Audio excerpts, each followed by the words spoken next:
પ્રયાગરાજમાં શરૂ થયેલ મહાકુંભના મેળામાં કચ્છમાંથી હજારો ભાવિકો ગંગા સ્નાન કર્યું છે અને કરી રહ્યા છે. કચ્છની તમામ ટ્રેનો હાઉસફુલ છે, ફ્લાઇટ પણ ફૂલ છે. તો 24 જેટલી ખાનગી લક્ઝરી દ્વારા સંઘ કુંભમાં જઈ આવ્યો છે.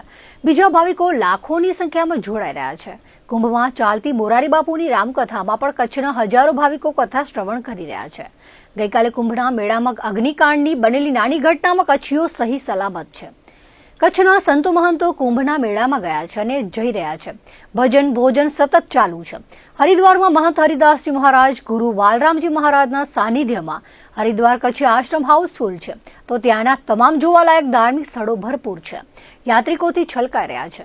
તો સરકારી કર્મચારી પણ કચ્છમાંથી બહોળી સંખ્યામાં કુંભના મેળામાં જોડાયા છે.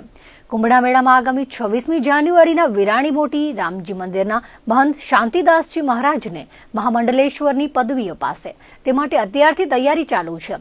ત્યાં કુંભમાં સુરેશદાસજી દ્વારા પંડાલ ઉભો કરાયો છે. રવિવાણ સંપ્રદાય મોટી વિરાણી શ્રી રામ મંદિરના મહંત અનંત વિભૂષિત સંત શાંતિદાસજી મહારાજ, ગુરુ મહંત બ્રહ્મલીન લક્ષ્મીદાસજી મહારાજ 26મી જાન્યુઆરીના પ્રયાગરાજમાં મહાકુંભ ઉત્સવ દરમિયાન દિગંબર અખાડાના મહામંડલેશ્વરના પદ પર પટ્ટાભિષેકનું આયોજન કરવામાં આવ્યું છે.